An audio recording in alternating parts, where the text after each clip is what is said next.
what I'm going to share with you tonight is something that I just want to be honest from the beginning. This is something that I currently am wrestling with, and this is something that God's placed on my heart for quite a few years. And so I'm not speaking from a place tonight where, man, I've got all this stuff put together and that I am doing really well at this, but this is a tension that I've been wrestling with for quite a while. So I want to just share that tension with you, and then very specifically speak into what God's doing in my life through it, but to invite you into that because I have a hunch here tonight that He might be doing the same as well in many of your lives as well.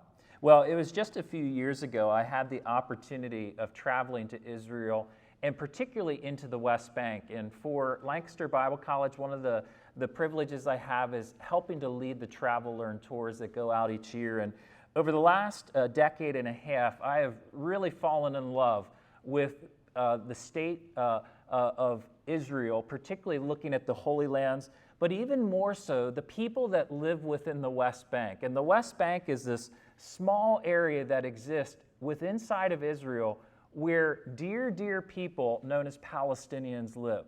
Now, you don't hear that on the news every night, particularly people calling them dear brothers and sisters, but what I have come to realize and find is that some of the dearest people on the planet live within this place that you have to go through this 35-foot wall to get into their home. Now, on this specific day, I was in the small town of Hebron. Hebron's one of those towns that when you go to Israel, people will often say, well, do you ever go to Hebron? And even other tour guides will often say, well, we don't really go there. It's not a place that you should be.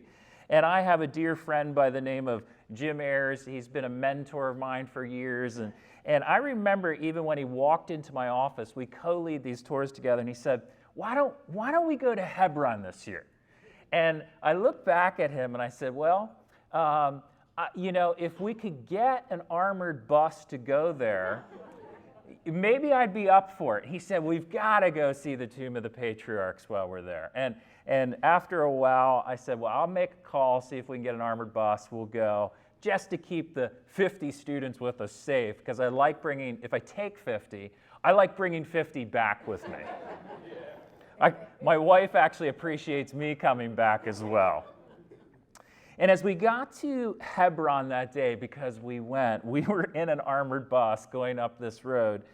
And as we got off the bus in Hebron, we met with this man that we had met before and was becoming a dear friend by the name of Salim Menayer.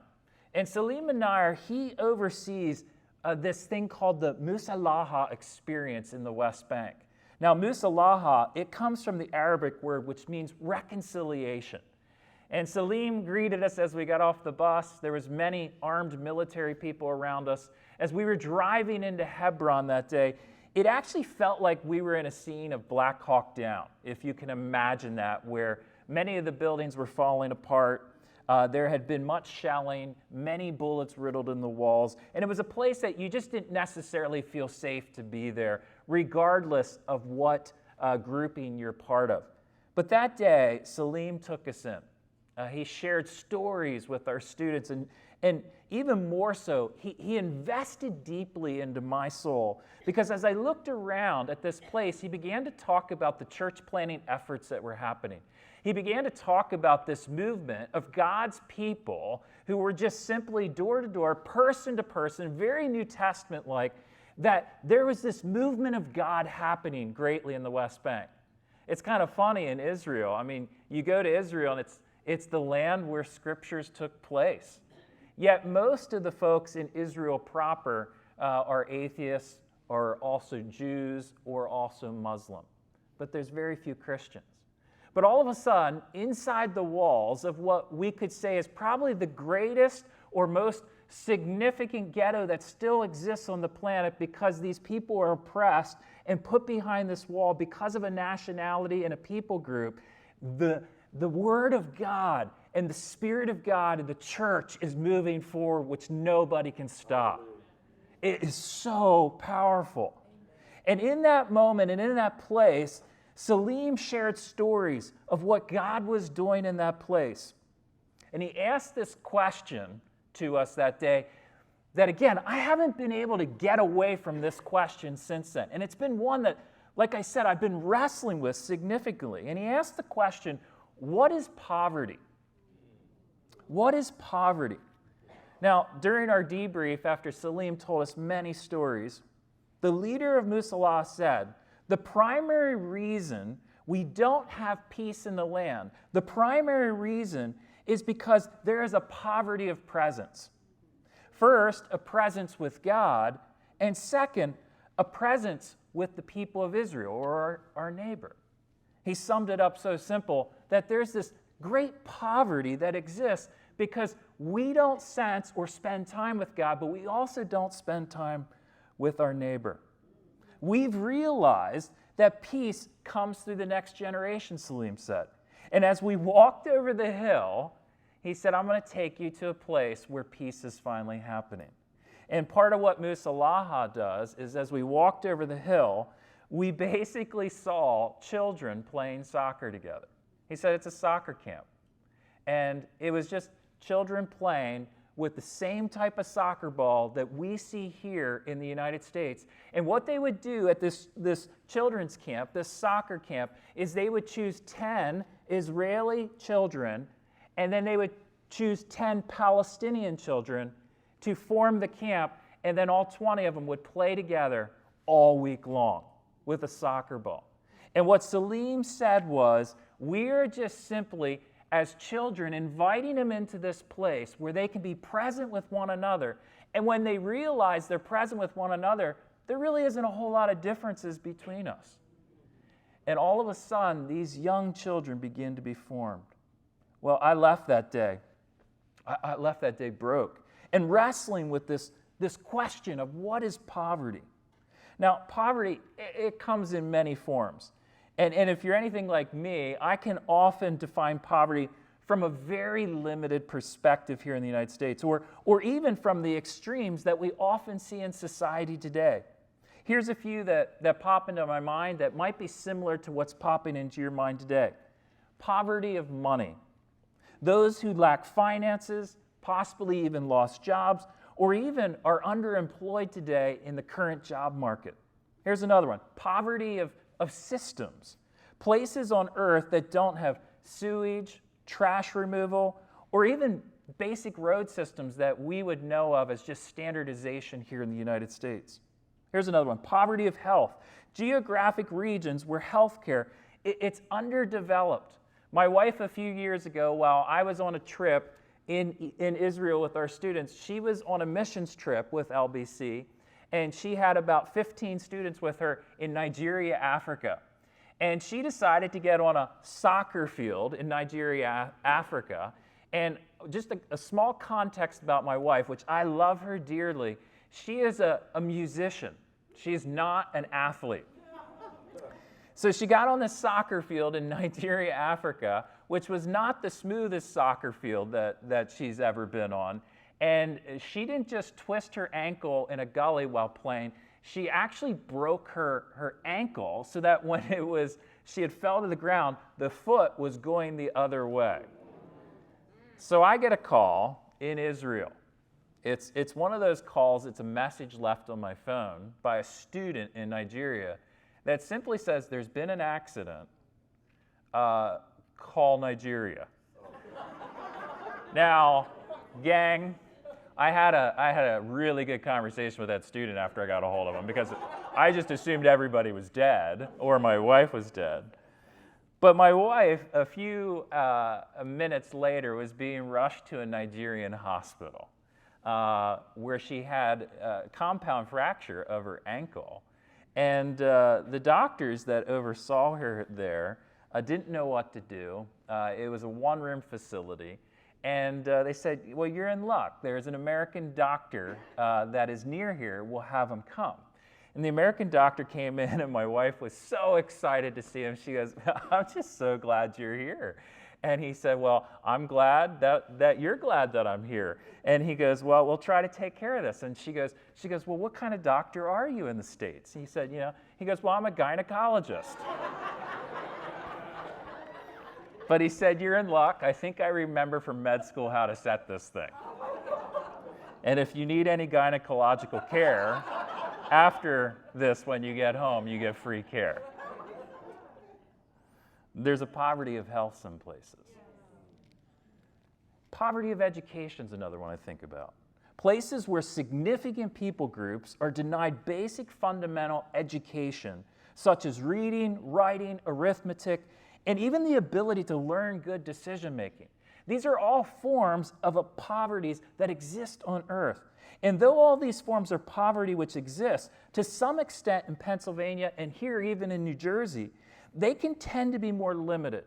Maybe even subject to certain families or even particular geographical pockets here in our neighboring towns around us. Yet I'd like to suggest today, as we sit here today with this tension that's out there, I'd like to suggest that another form of poverty is beginning to arise in the digital age. One that I believe may have actually far greater impact on all of us, and even more so on our next generation. It is the poverty of presence. Now, the poverty of presence, it isn't anything new. You know, sometimes we can say 2020, it's brand new, we've never faced these issues before. But the poverty of presence existed even in the time of Jesus. And there's three passages I want to just kind of briefly walk us through here tonight to just capture and tell the story of what was happening in that first century time where Jesus was at work and did his ministry. In Matthew 18, verses 1 through 6, we see this incredible story coming about where Jesus is along the Sea of Galilee and he is intentionally about to teach. Well, as he gets up to teach, all these children run up to him. To know a little bit of the context, in the first century, under Roman rule and also the Jewish culture, anyone under the age of 14 or 15, being considered children, they were simply to be present and to keep their mouth shut. They were not considered important whatsoever.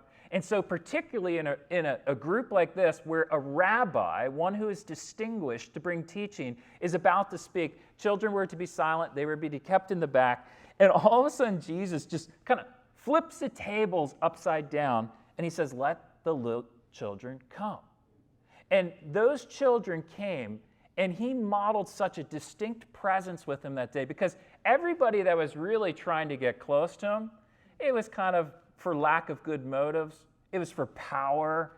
If I'm seen with Jesus, he's the one that's doing miracles, then maybe I'm in the inner crowd or the inner circle. Jesus just flips that upside down, and he says that those little children, which we look at the Greek, and it basically talks about little ones, those who are less than or not seen as powerful, if we cause any of them to stumble, if we don't give them presence, then it would be good for you to have a millstone hung around your neck and thrown in the sea.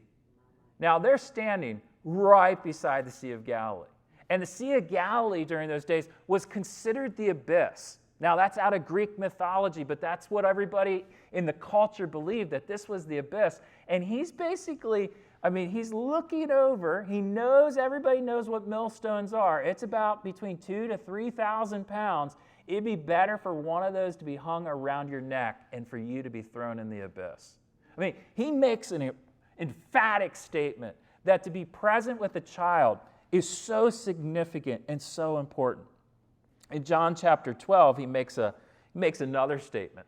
And John 12 is one of my most favorite passages in all of Scripture. But it's just this beautiful setting in the small town of Bethany where Lazarus, Mary, and Martha are all, and there's this gathering. And Pastor Kevin said, about being Martha. And, I often looked at this passage for years, and I'd preach on Mary and I'd preach on Martha. And probably 9 times out of 10, I've ever heard anybody speak or teach on this passage. They always focus on those two people. But there's this interesting person that exists here. It's Lazarus. And there is a lot of people in this room. It talks about multiple disciples being there. We know this is the same instance where Judas is actually storing away and stealing from Jesus and takes off and makes some radical statements. But we have all kinds of characters in this room. Now, one of the things I want you to connect to first is where it's at, Bethany. Bethany is now known to church historians because it's about 2 miles down on the Mount of Olives from Jerusalem. It's actually known as what archaeologists have now said is that it is or was the leprous colony to Jerusalem. It was the leper colony. So Jesus, as he would go to Jerusalem, in a sense, his bed and breakfast that he would often stay at was a leper colony. It was the place where nobody else wanted to be. Now, in this story, there's really only 2 people. I mean, there's a lot of prominent people in this text, but there's only 2 people that are actually being present with Jesus. You know, first, it's Mary. I mean, we know what Mary does by anointing Jesus' feet. But I want to draw attention to Lazarus. And in this passage, when you uniquely look at it, it says that Lazarus was sitting with his full attention on Jesus. Like complete and absolute presence. Now, the more I've studied this text, I kind of was thinking about, why does Lazarus always get missed in this text? You know, why does nobody ever talk about him? And in fact, as I've been taking time over the last couple years to wrestle with this piece of presence, and particularly in the digital age, I began to realize that in the immediate passage before that, the previous chapter, Lazarus is actually dead. Right. He's actually dead. He's not on this earth. He was in the grave. And in this passage, Jesus, which invited, right? He invited other people to come. But Lazarus and Mary and Martha had him there. And the opportunity to be present with the living God of the whole universe, which I believe probably a week and a half before that, Lazarus would not have been that present. But he was now. And Mary was as well. There's this poverty of presence that exists today. I mean, it also existed back then because there was plenty of cats in that room that were not paying attention, that really didn't care, that had some other motivation that was fueling them or that was bringing them to this place. And yet Jesus, in this moment, was seeking for others to just simply be present with him. And in that case, it was really being present with those people and God simultaneously. But it's no different today for us. The idea of presence is so important for us to be present with God and also to be present with others. In the land 2,000 years ago, there was a great poverty of presence. It came to those outside of power, the non-religious, the non-governmental, the diseased, the children, and those not conforming to society. They all struggled with it to some extent, but only those who hurt greatly can often see with new eyes. Only those who've been stripped from great desires and great dreams, and sometimes even dear people you love, and often even the things that kind of sometimes hold you, are the ones that finally sit and in stillness will often begin to be present with God and others. It's only when you've been broke so deeply that you begin to be present with God and others. So how does the poverty of presence show up for us today? I mean, this is 2020. How does it show us for us today? Before we can answer this question, we really need to reflect upon the reality of what is in 2020. Gang, the world is global. It's digital. It's highly, highly connected. The land that many of us grew up in, it no longer exists, right? I remember old rotary phones on the wall, you know, where when you spun it, you had to wait for it to go back. I'm glad people laughed, right? I'm glad you laughed. There's enough of you that are as old as I in here that you remember it. My kids don't know it, you know? All they know is the digital age. They're called digital natives. That's what they know. There is so many things that many of us in here grew up with that world is gone. Our pace, our speed, they have exponentially increased, while at the same time, the lengths of days that we all face have remained static, finite, and even limited, leaving many of us feeling an ever-increasing exhaustion, Or, as Pastor Kevin said, we begin to operate more like a machine than an actual human being. We begin to function like the very phones that are in our pockets. Now, I took mine out of my pocket before I came up here because too often I don't turn it down and it would go off and it would distract me. And to be present with you, I just remove it. Those devices, whether we want them or not, which, because we are made in the image of God and we created them, we have the capacity to do that. They are amazing things that can be used for God's glory. And they can also become amazing distraction machines that allow us to never be present with God or others. The demands of a day, the volume of work, and even larger connectivity to our social media networks, they are normative today for all of us in here. And for many of us in this room, maybe even seems commonplace. We are known less by our name, and we are known more by our social avatars or the nicknames or the pictures that we've created online. In fact, due to a digital connection, the ability to travel and a general global village mindset has emerged. And in this, the here and there, they actually operate simultaneously. In fact, many of you in this room have dear friends living in other countries where you contact via Skype, WebEx, Google Hangout, or even Zoom. Right before I came here, I had to be in a very important meeting that I kind of wanted to be in physically, but I wanted to be here. So I was back in my hotel room, zooming into a meeting back in Lancaster, and there was people zooming in from Florida and also other countries. The here and there are almost simultaneously existing. This past year, while in Egypt, I got to take my daughter with me. We were creating a new travel learn, and so I said to Naomi, my wife, can I just take Grace with me? She's like, sure, just come back alive, right? And before I knew it, we were outside of Cairo riding camels, and we were having the time of our life.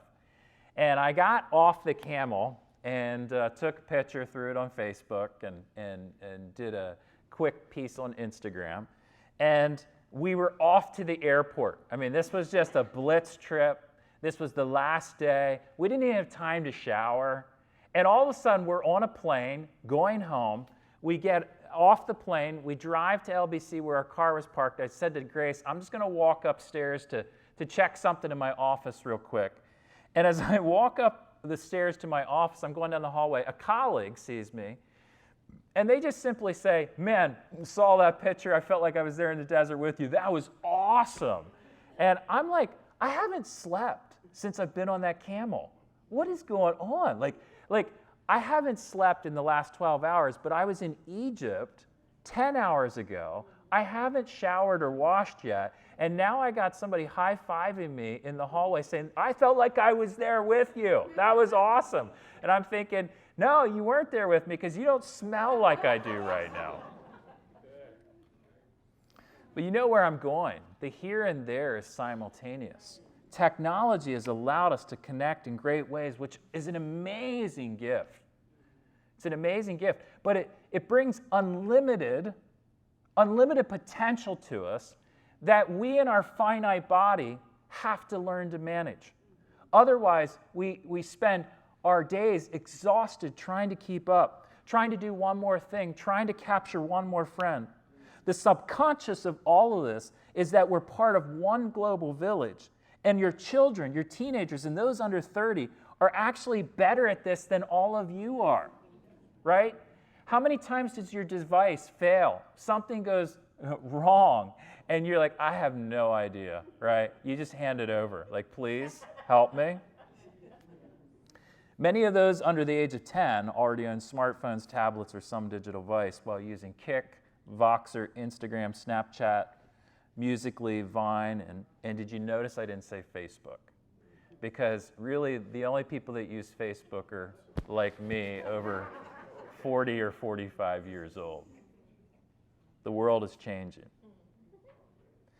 It was this past summer where there was just this intense season for me, and I want you to know that I have social media. I have multiple sites. I do think it's part of being a leader in the digital age. I think it's very important to keep up with people and friends and also to have influence in social media circles for the purpose of Jesus' kingdom missionally moving forward. But I also struggle with this tension of the poverty of presence. And so I wrestle with it, and I've found that I have to have balance in it. So and I'll just share this quick story, an incredibly intense time of ministry this past summer, where much was going on around me outside of my control. Many demands were upon me. And then there was also a greater community asking for things from I and a few other leaders. I just simply made the decision to put my Facebook account, my Instagram, and my Twitter into what's called static mode. It makes it show like I'm there, but I'm not. And I put it into static mode. And I told my wife, I told a few close friends, and she said, well, what's that even mean? I said, it's kind of like you were in a meeting and you put a mannequin of yourself in the place and you walk out of the room. And I said, right now, I just don't have the time to keep up with it. I don't have the capacity, nor do I want all the extra needs and questions that are going to come from it so that I can stay focused on what I know God has for me in this moment of what I need to lead and what I need to go after. And Naomi just kind of laughed at me. She said, well, I'll be interested to see how that goes. And I said, I will be too. We'll find out together. And you know what happened? This is, and I'm just going to say it outright. You know what happened? Nobody noticed that I left the meeting. Now, there's a couple thousand friends I have on Facebook. And again, same with Instagram and same with my Twitter account.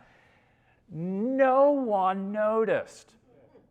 And after about 4 or 5 weeks of not having it and no one even noticing it, I was kind of like, this is kind of nice.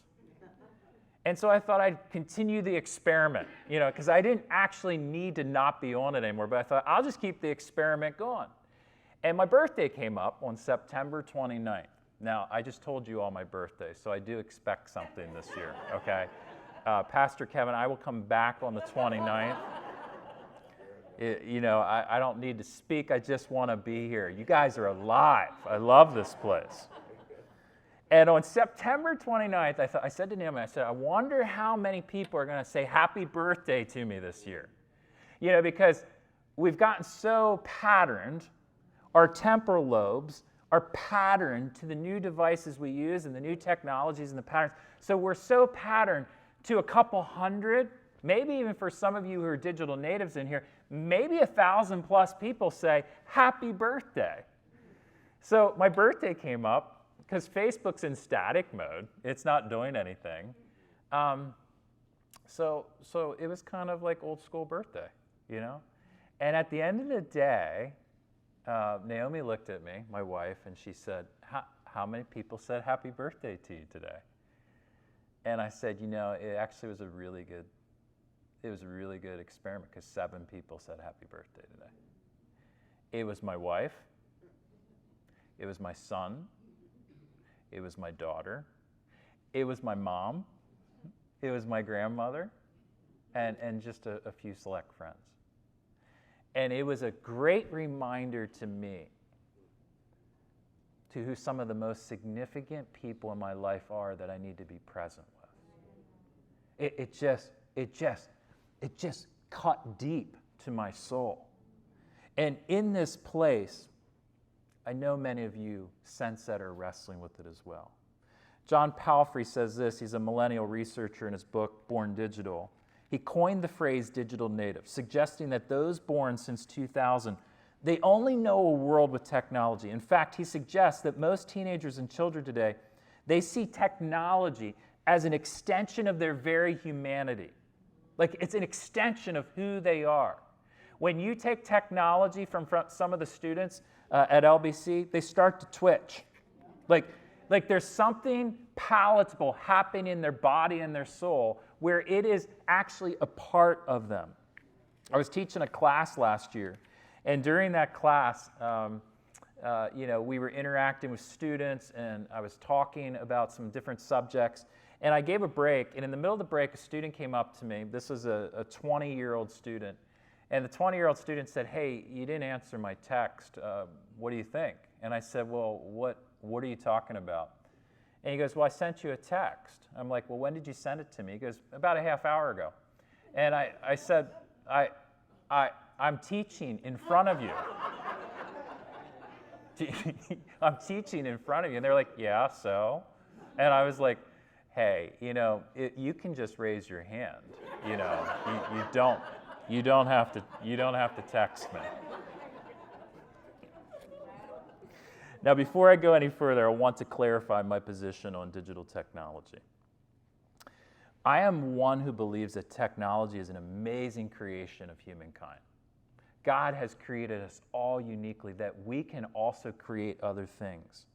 And having a smartphone, having a Facebook page, having a Twitter account, having a LinkedIn or even a cloud account, those aren't bad things. Those are great things that can be used to influence the gospel and the kingdom and others. You can care for people digitally today as well as in person, and you actually need to learn that. Those in here who are over a certain age, you probably need to become more tech savvy. Let me say it. Those of you who are under a certain age in here, you probably need to learn to sit in front of a human being and actually look at them. Actually give them eye contact. Look into their eyes. Give space to be present. Not always be connecting to the next alert or the next tweet or the next bleep that's on your phone, but actually giving presence. Put the phone down. Sit in front of them. Take time to be with them. Hear their stories. It's amazing. Yet for most of us in here, we tend to fall to the extremes. And this is a culture that I believe is similar to the culture that Jesus lived into in a lot of ways. I also believe that Jesus lived a life that calls us to live in the midst of culture and not isolate from it. And for us today, that's the digital culture. He's called us to be engaged on mission globally, locally and globally together for the mission of God and His church. And for us to do that, we need to be present in the digital age, both with humans who are around us, but also present in the digital world. Yet for many of us, we either isolate from it. We just say, technology's evil, it's wrong, it's bad, I'm just going to not do it. I don't need it. Or the other extreme is literally to go to the place where we're completely consumed. We typically do that, don't we? We're completely abstinent or we're completely consumed. And we have to do the hard work of being engaged in this world for Jesus' name, being present with Him, and then also to be present with others. Gang, it's time for us, where excess exists, someone or something is being impoverished. We have to realize that where we have so much of something, and in this case, maybe even technological presence, there is a poverty that's showing up somewhere else in our life. Because again, poverty is not just about finances. Poverty is about wherever there is something that is lacking. So if we are giving so much time to something, there is some other area of our life that is feeling impoverished. In a sense, for poverty to exist, another must have excess. The CEO who holds the massive corner office, it places another coworker in a small cubicle. The spouse who spends all their time on Facebook robs their partner from relational intimacy that they could be having during that time. The child who takes all the candy out of a dish, they leave another child wanting. I just met with and was listening to the story of a dear wife, a spouse, who my wife and I had married them 10 years ago, and she was telling me this morning about all the connection with his digital device. When they're laying in bed at night, it robs them of their intimacy. It robs them of their talk time. And all of a sudden, she said this. She said, I feel like saying to him, you're bringing all of your friends into the bedroom with us. Great perspective. Because it is kind of similar when all of a sudden you look over and your spouse is getting a text at 11 o'clock at night from somebody else. when it's really time to be present with each other. These pieces affect all of us in many different ways. So how do we practice presence in the digital age? Gang, that's what we got to wrestle with in this tension that I don't do it well, but I'm working hard at it, and I'm trying to figure out and wrestle through this tension. And I'd like to suggest 3 areas in which the poverty of presence exists and how we can better steward our presence with our fellow brothers and sisters.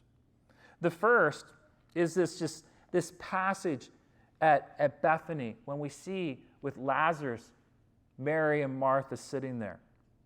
There is a deep, deep presence that exists in this place when we look at this passage. The other night, it connected me to this passage while I was watching the Channel 8 News. It's our local NBC affiliate in Lancaster. And what they were talking about was a recent study in central PA where I live that showed that smartphone vehicular accidents increased 26% this past year in 2019. It also showed that 44% of increase of pedestrians actually being hit by cars while holding their device. While they were talking about it, they were showing a young lady in the mall near us who was walking along looking at her phone, and she actually fell into the water fountains in the middle of the mall because she wasn't looking up. They showed a second video of a girl getting hit by a bus who was walking across the street. Now, she popped up. She was good, right? But she got hit by a bus, okay? A bus in the middle of the street, not watching at all.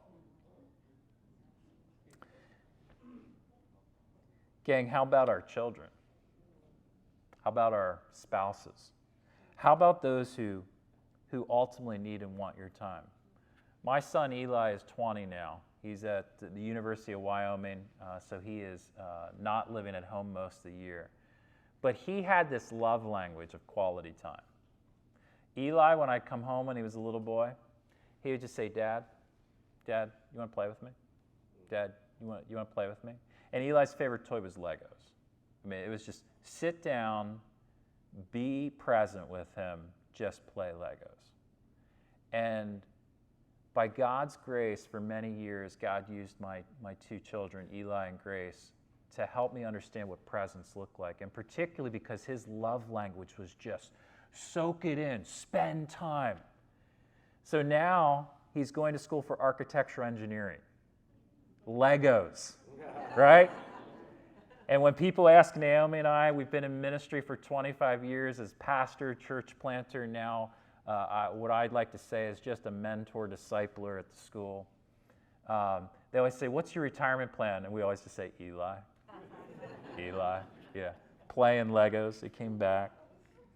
How does the poverty of presence impact your time? How does it impact your time in here? Who, in you giving access to something else, is getting missed? Who or what, in giving access to something else, is getting missed in your life? The second is relationships. In the first century, men, the Middle East was a different animal than it is today. Society then was all about presence, particularly discipleship and mentoring. When you look back at the rabbi, they would teach you one thing. And in the Judaic system, it was about teaching one thing until the person actually got it. So today, we've all studied in the Greek society. Like our educational models, the schools you go to, the school I work for, it's a Greek model. It's about knowledge. You know, here's the 500 things you need to know, and you got to test and you got to pass it, right? And most of you, like me, you forget it not long after that. But in those days, in that Judaic system, mentoring was, I'm going to talk about one thing, and we're going to talk about it over and over and over and over until you get it. And we're not going to move on to something else until you get it. That's why in the New Testament you see Jesus saying a lot of times the same thing over and over and over. And often what a disciple who followed the rabbi, they lived with them, they ate with them, they built fires with them, they traveled with them, and they would stay on one concept sometimes for 6 months or a year. A year. Now, if Pastor Kevin came up here and preached the same message for a whole year, right? You live in a digital world. You want something new every 2 seconds or every millisecond. But it might be a really good practice, because after that year, you'd actually know what he said. And it wouldn't be about just knowing what he said. It'd be about being imparted the Word of God into your souls, where your soul was actually transformed in that one thing, that it was imprinted on you. This relationship piece is huge, and we miss it today because, frankly, we collect friends like we collect stamps, or friends on Facebook or Instagram or Twitter. They basically mean nothing to most of us, if we're honest about it. Other than the fact that there's one more alert, there's a bigger number that people see. But gang, what is the depth of reality? 7 people said happy birthday this year. I'll go back to social media at some point. I actually haven't gone back yet. I've just been enjoying it. So if you send me a message after tonight, I'm glad, thank you. I won't see it for a while. Someday I'll open those things up and it'll just flood. But how does poverty of presence impact your relationships? How are your relationships now? The third is history. And what I mean by history is this. My grandfather passed away about 7 years ago. I call him Pop Pop. And Pop Pop, for whatever reason, I think he knew his time was coming. He lived to be 96, had a great life. He was part of what Tom Brokaw calls the greatest generation. But he never told many stories about his life. But the last 2 years, he just started telling stories. And every time we were together, I would say to my kids, let's just sit close to Pop Pop and let's just listen, because he's got so much to share. And he fought in the European front in World War II. He was second wave, Beach of Normandy. He fought across Europe into Germany. And he started telling this story to my kids and I. This was just a year before he passed away. And he said, I remember VE Day, which was Victory in Europe Day. And he goes, I remember hearing that the war was over. And me and my buddies that were together were so excited. And what the people were telling us, because we all got dispersed and we were just fighting with other groups and we collect with other bands of brothers, he goes, they just said, just get back to the coast. Find your own way home. And I'm sitting there what? And he's like, yeah, we were in the middle of Germany. We had already walked from France, the coast of France there, and fought our way there. But we just decided, okay.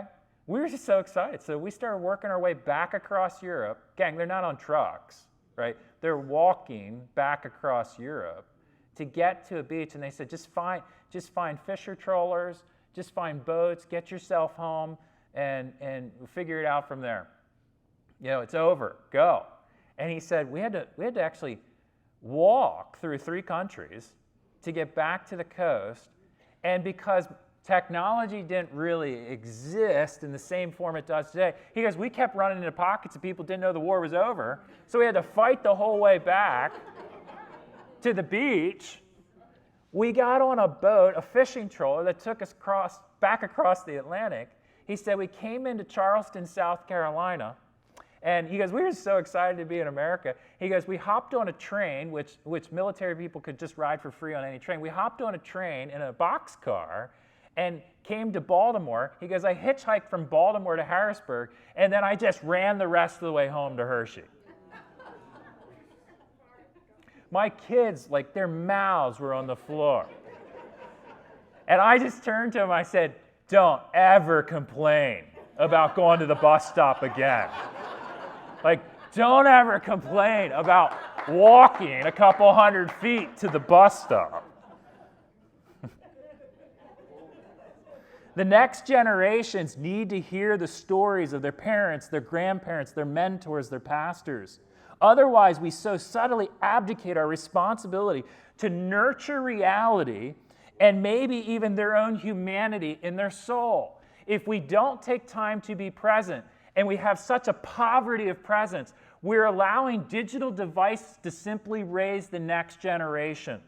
And we have inadvertently given that over to other people when it is our responsibility before God, before the church, and the mission of God depends on it.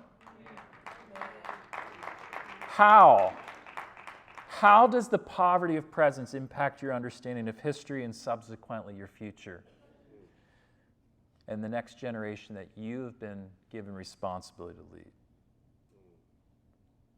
Sherry Turkle in her book, Alone Together, suggests this, that the world of hyperconnection and social media has created a cultural reality in that though we're more connected than ever in history, we could quite possibly have fewer meaningful relationships than in all of history, leading to loneliness and a deep poverty of presence that not only exists in each of our souls, it exists in the presence that we give to others and in the presence we give to God. We shouldn't just be present with God when we come to church. He's asking for more. We shouldn't just be present with others because, hey, it's the right thing to do. Mark 12, the question's asked by Jesus, or he's asked the question, what's the greatest commandment? He says, love the Lord your God with all your heart, mind, soul, and strength, and love your neighbor as yourself. He basically sums up all of Scripture right there. That it's all about being present with God. It's about being present with our neighbor. And when we do those things, there is shalom on earth. The kingdom will move forward. The mission of God will be up front and center and upset this existing world. As we lean into culture hard, I encourage you to wrestle through what it looks like to be digitally engaged, but yet deeply present with God and deeply present with others.